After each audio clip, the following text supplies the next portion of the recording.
wilderness. Finally? Oh, don't worry about it. We're out here, baby. We ain't doing it. Man, it's a big amount, too. She's been holding that. What's up, y'all? Out here walking in the woods. Just got done with our workout. Got caught in a rainstorm. But Kim and I have one rule. Work out. We don't give a shit. The weather's not dictating what we do. We do need to get home, shower. We're soaked. When I tell you we're caught in a rainstorm, look at the floor, look at the ground now. The whole trail is just a big puddle, flash flood. We had to hide for cover for, how long did we hide, 10 minutes? 10 minutes and it finally passed, but it was a flash flood. I hear lightning and thunder. We are 2 miles from the car. We are out here in no man's land. The cool thing is we got our baby girl with us. So we like having Ash with us. So the whole family's together. We got nothing to worry about. I'm here for your Q&A this morning. Anything about sports, you feel free to ask. I'll try my best to answer it. It doesn't matter what it is, within reason, right? I don't give out any information from the MVPs. If you guys didn't see UFC 301 this weekend, MVPs, we went 6-0 on our locks. We hit a plus 425 underdog, and we hit all of our parlays 3-0. If you're not an MVP, get to the Patreon, on and popping. Just download the Patreon app, search Rico Knows, become a member. You'll win money too. Shout out to LB, our lifetime MVP. The dude loses every single week. This week, though, he made at least $300. At least he was up 300 at one point, but he made smart decisions, reduced his parlays to 2 or 3 legs, and hit them all. Just paid attention to the videos and took good notes. I'm proud of my MVPs who get better at what they're doing. But we're knocking it out the park. Locks are hitting at 78% on the season. It's pretty impressive, especially in the world of MMA where, you know, anybody can really lose, anybody can win. It's not like, you know, a football game where there's 4 quarters. It's, you know, first team that really scores a touchdown wins, essentially. So in MMA, you can be the better team. You can be the better fighter.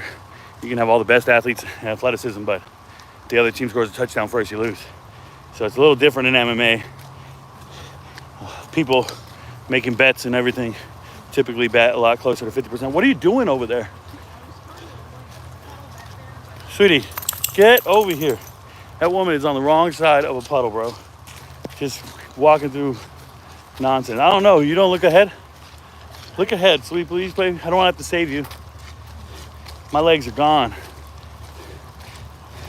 You think I have to carry you over a puddle? I don't have a jacket to lay over a puddle. Who laid down their jacket over a puddle? What up, David Pitton? David Pitton's up in the chat. Good to see you this morning. David says, thoughts on Jeff Libby's approach so far, attacking the portal with Mississippi State, and why can he not really get defensive players the way he gets offensive guys? Well, first and foremost, Mississippi State is in a rebuild. They're in a rebrand. You get a new coach.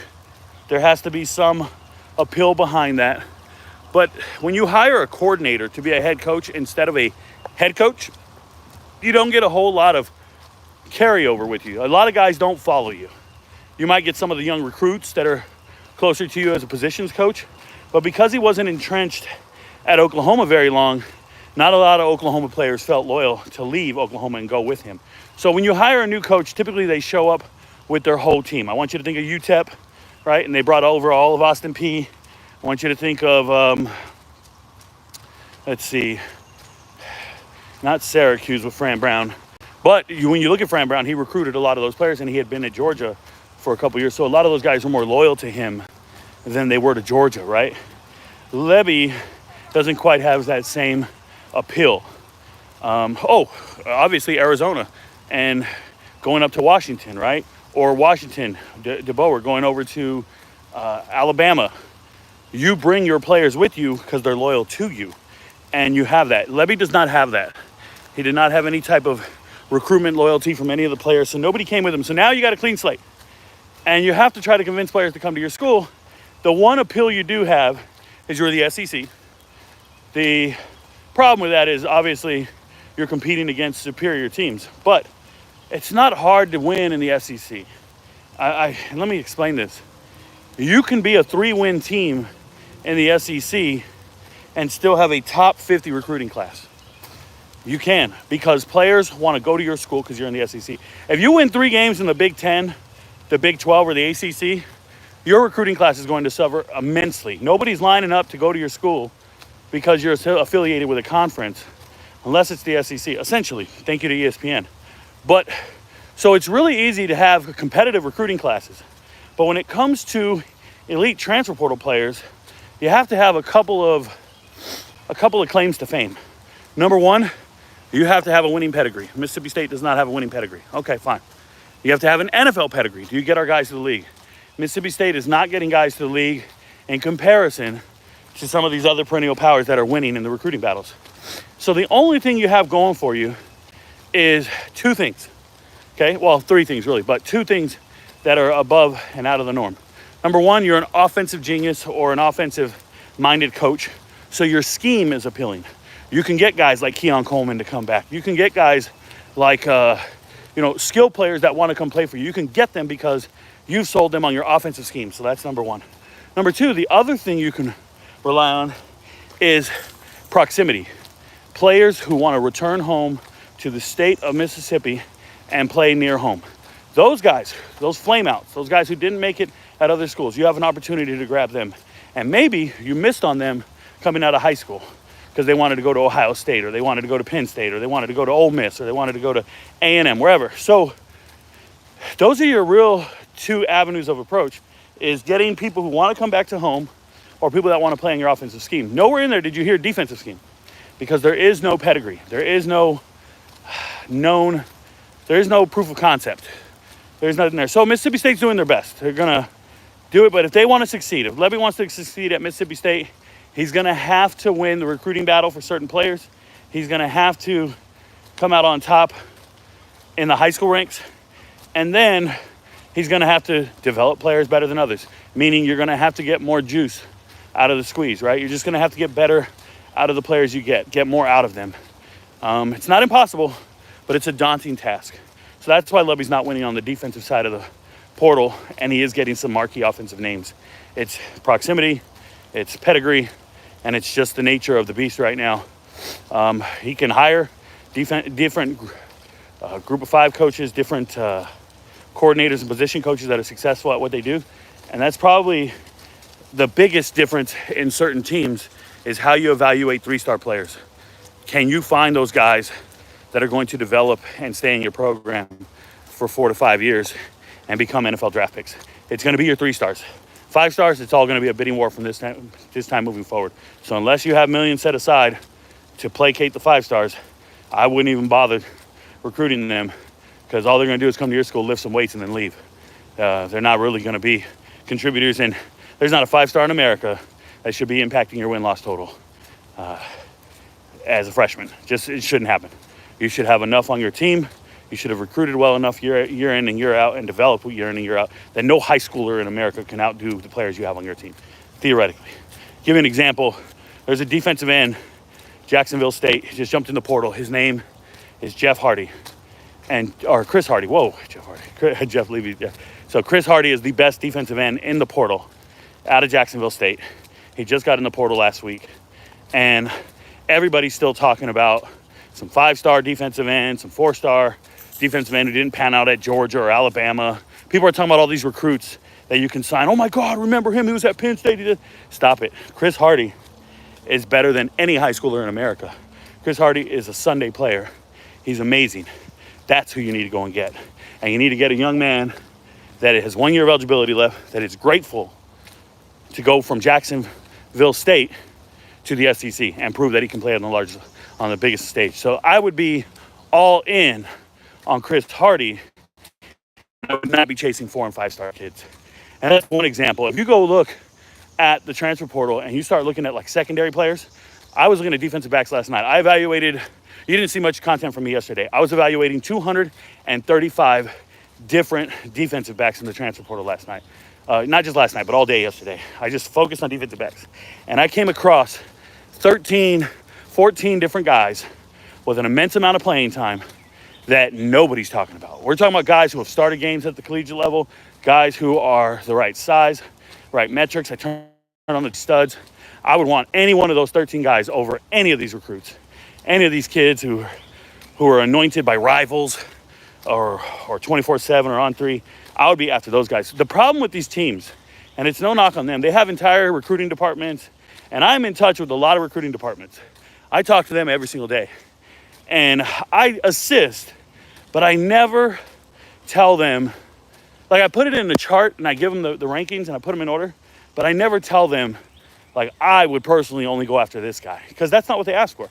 They ask me, hey, Rico, can you assist us? We need to know the top 25 wide receivers in the transfer portal right now. Who are your top 25 ranked guys? And I'll give them the list of 25 guys. But I don't think you should try to sign the top guy on that list. Nope, there's a guy 13th, 14th, 15th on your list that I think is amazing. There's a wide receiver right now out of Oregon nobody's ever heard of, and he's preferred walk-on, and his name is Von Reams. And as long as his transcripts check out, Von Reams is probably one of the best wide receivers no one's talking about. Nope, he's not any of these 5-star guys. He's not Elijah Badger. He's not, Elijah Badger led Arizona State in receiving. Everybody's fighting for Elijah Badgers right now. You're probably in a bidding war trying to get that kid. Guess what? You go get Von Reams, and he might just be grateful for a scholarship. I don't know what his grades are like. I don't know if he got kicked off the team or what. You got to do your due diligence in your character. But when I look at skill, players on the team, there was a kid, a walk-on at Alabama. His name escapes me. He's on my chart. Never caught a pass at Alabama. Went and watched his high school tape. That's a baller. And there are players like that just hidden that, teams are digging through the crates trying to find. And you got to just take your time and look for it, man. They're everywhere. So Lebby and his staff just have to dig deeper than others. That's all there is. That's all there is to it. Yo. Thoughts on Trent Hudson from New Mexico State? Trent Hudson's a beast. I thought he was going to go to Vanderbilt. He didn't. He went to Mississippi State. That's a good player. He can play on Saturdays. He consistently open. I'm going to say Diego Pavia is a great running quarterback in New Mexico State.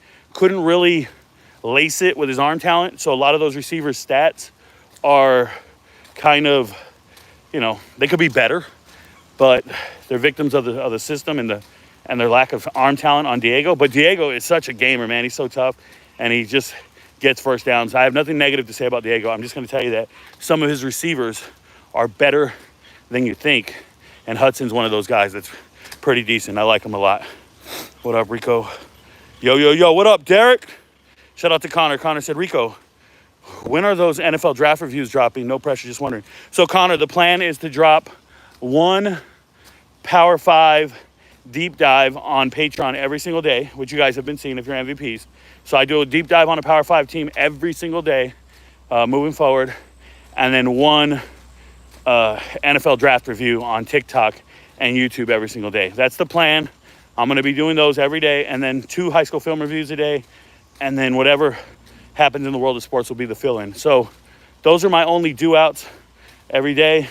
I have 4 videos I must make every single day for my living, 2 high school film reviews. And by the way, we got donations all night last night because I started doing the videos again. So a lot of people cut the line. There's a lot of people who think they're at the top and they're not. It was a good night. It's never a bad thing when you go to bed and wake up to a bunch of people fighting for first place on the high school film review list. So shout out to them. Hopefully I get to their videos when I can. I like when people donate a solid amount because hopefully that means they want me to see their talent.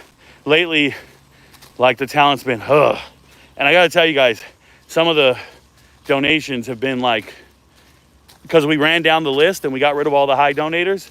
I'm going to tell you, the donation to get to the first place last night was only $11. So somebody who paid $11 probably doesn't have much talent. I'm not being rude or anything, but it's the truth.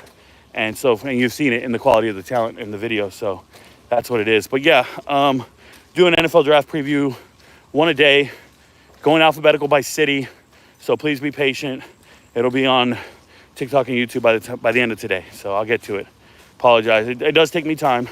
I haven't really assessed any of the classes to this point. So please be patient. I saw on TikTok about a corner with the offers to Alabama A&M, Stanford, and Mercer, and a walk on to Bama, and he went to Bama. Just absurd. Hasn't played in all 2 years. Yeah. So there are people and they, quote unquote, bet on themselves, is what they say. What I'll say to you guys is if you don't have an athletic scholarship and you're enrolling in one of those large universities, I hope you have parents that want to pay for your schooling. I hope you don't regret it. But the reality is if a team isn't offering you, they don't want you.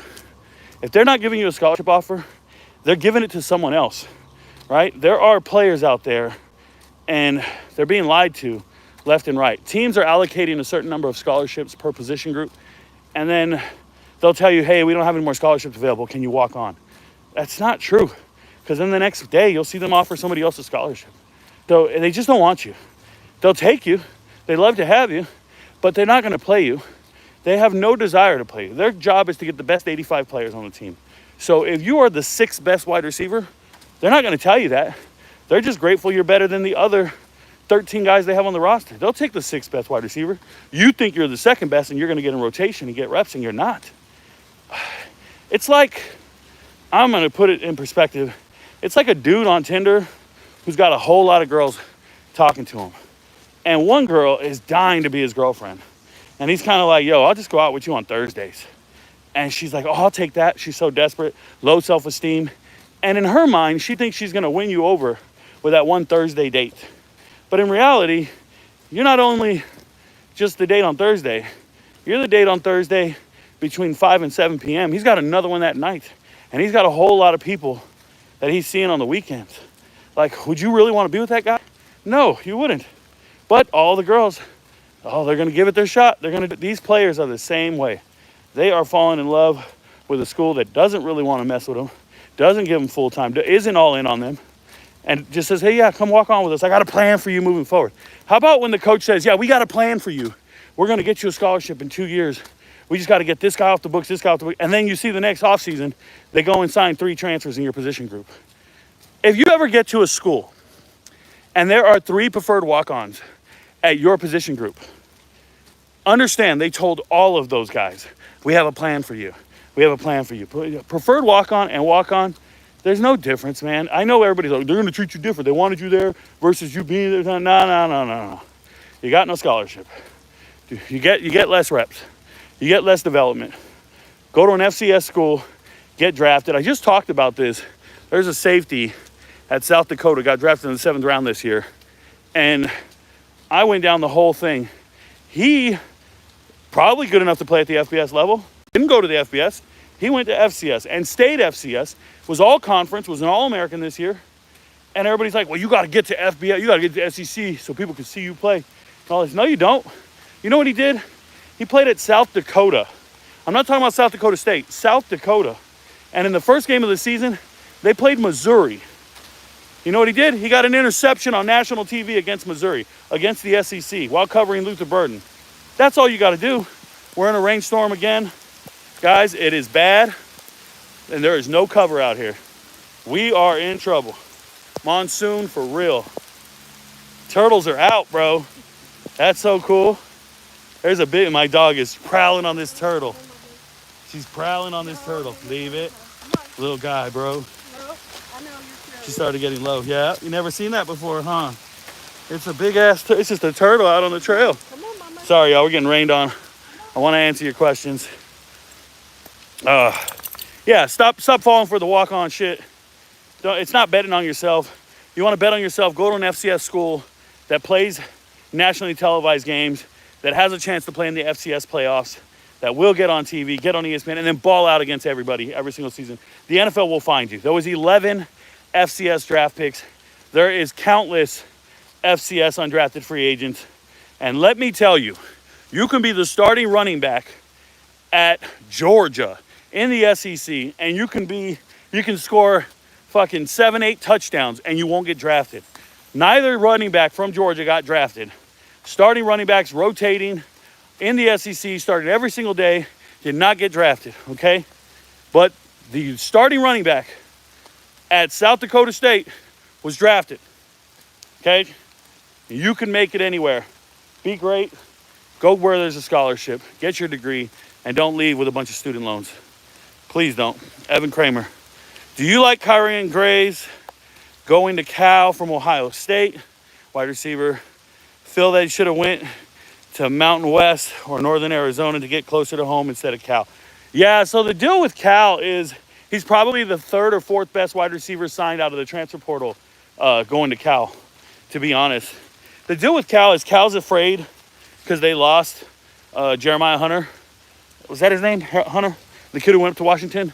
Their leading receiver. So Cal, every spring, wins the transfer portal. Cal wins the transfer. You guys don't know this. I think Cal gets a big donation from some Google dude or something. And every single spring, Cal goes ham on the transfer portal. And what I would say is they've been winning and finding the right players. In this case, I think Cal is trusting Ohio State's talent evaluation. And they're just assuming this guy's good enough to play at their school versus, playing at Ohio State. If Hartline and them boys liked you, because there's no shame in not starting at Ohio State, right? But I'm going to tell you, over the last couple of years, Ohio State wide receivers that have transferred have been hit and miss. Hit and miss. There was a kid named Blue Smith. He's in the portal right now. Blue left Ohio State, went to Cincinnati, left Cincinnati, couldn't play there. Went to Western Kentucky, couldn't play there. Now he's in the portal again. 6'5", former four-star kid. They're missing on certain recruits, and people are just ignoring it. Okay, certain wide receivers, Jalen Gill is a prime example. Was at Ohio State. He's a running back and a wide receiver. Went to Boston College. After Boston College, went to Fresno State last year. Not a bad player, just not Ohio State caliber. And he went to the Mountain West. So Mountain West sounds about right for Ohio State misses. Any group of five sounds about right for Ohio State misses. But the kids leaving a Power 5 program and their misses after 1 year, they really think they can play at that level. Remember Marcus Washington last year. Marcus Washington, after 1 year at Georgia, gets cut, essentially sent to the portal, and then he transfers to Louisville. Well, guess what happened? He couldn't play at Louisville. Now he's back in the portal again. If you can't play at Georgia, can't play at Louisville. I hate to break it to these kids, but if you're not in the rotation and you're not starting, you're probably not better than the starters at another school. You're just not. There's a very few cases where there's a guy, he's on the bench, and that's when they become stories, right? That's when it's like, whoa, did you see Joe Burrows? Did you see? And everybody always does those anecdotes, like those one-offs. The reality is that there's a ton of guys at major universities, Alabama, A&M, Florida, wherever, and they're not good enough to start at other schools. They don't know that. They refuse to believe it, but it's the truth. There are dogs at their schools. So at Cal, is Graves a starter? No. But another thing, man, a Cal scholarship and a Cal education is fucking amazing. So I can't blame them there. Cal's where it's at. Excuse me. Yo, Rico, James Brockemeyer just transferred to TCU from Alabama. Just wondering if you have any thoughts. Well, yeah, he's a year late, right? His twin brother transferred to TCU last year. I think his brother retired. Dad played in Texas. They're a Texas family. It makes sense to go back home. I hope he plays well. I think he's good enough to start at TCU barring injury. So I think it's a good get for TCU. Thoughts on Jonathan Smith at Michigan State? On the new faces? Give me a second. My phone is extremely wet and I have nowhere dry to wipe it off of. So Jonathan Smith at Michigan State. If you're an MVP, you know how I feel about them. I apologize.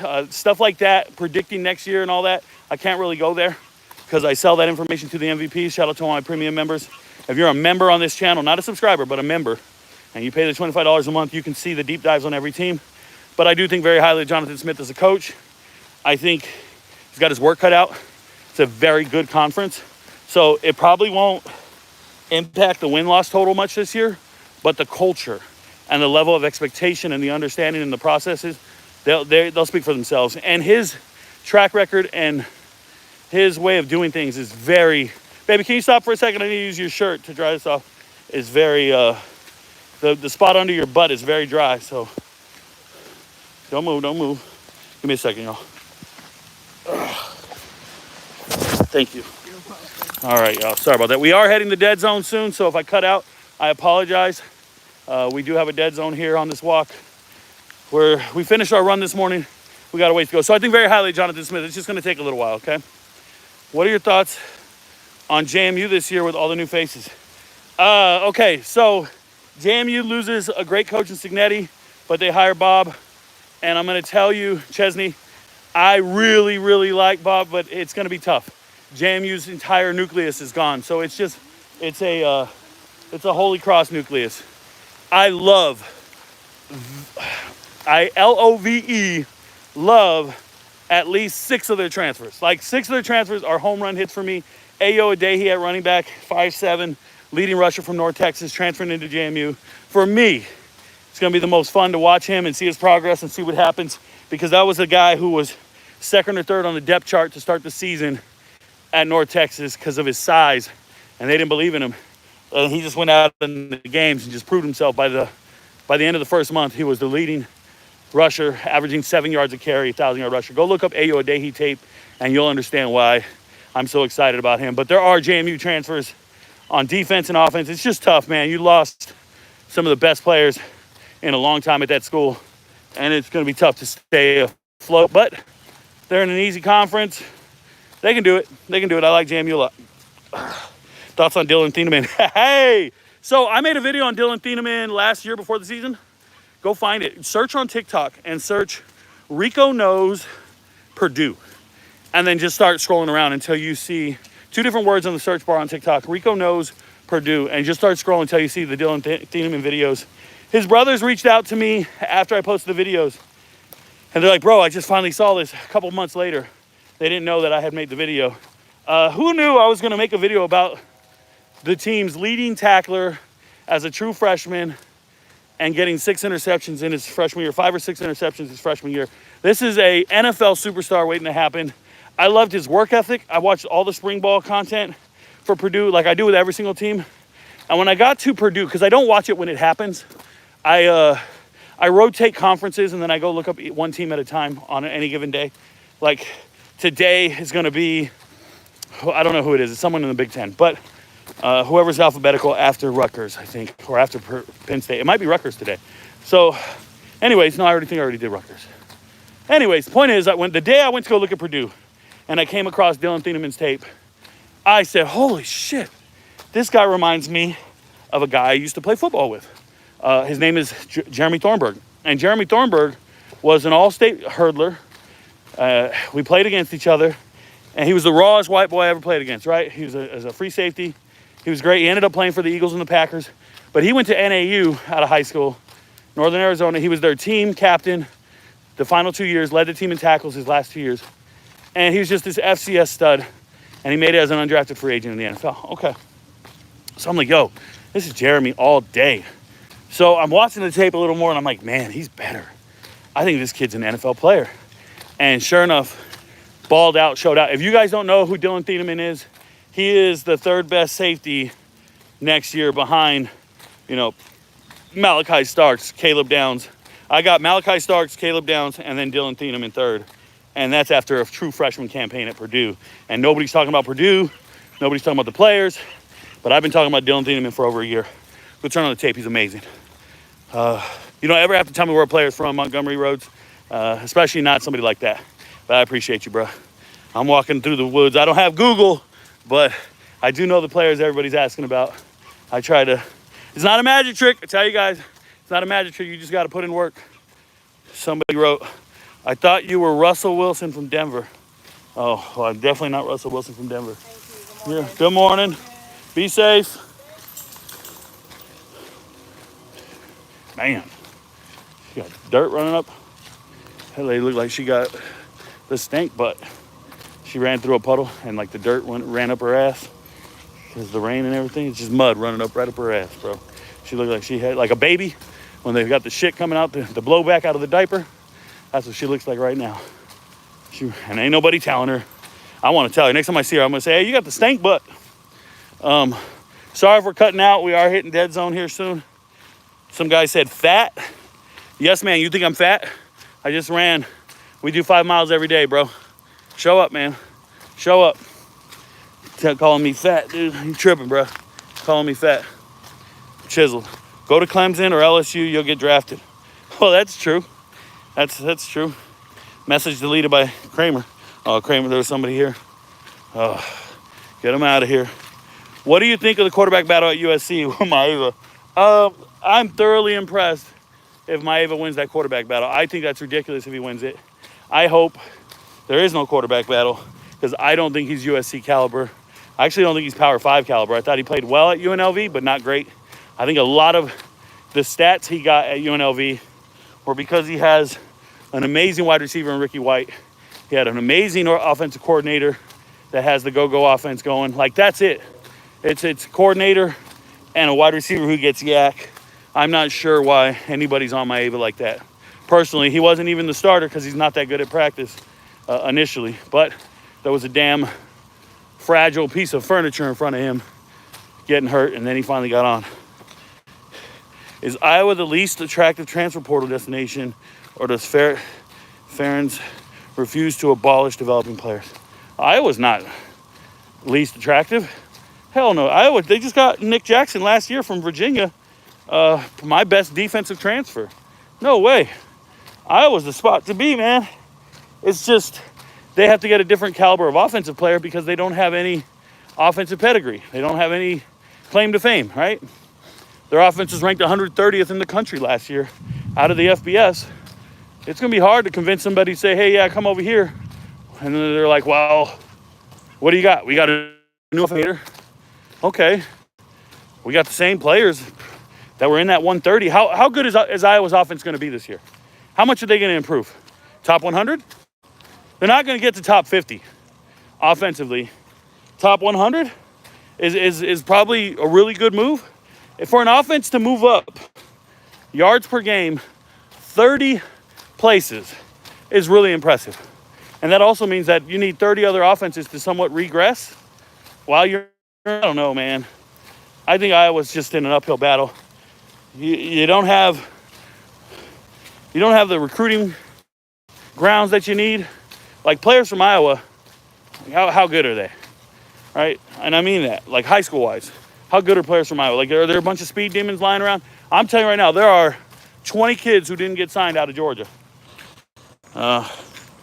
Sorry, y'all. You guys know the deal.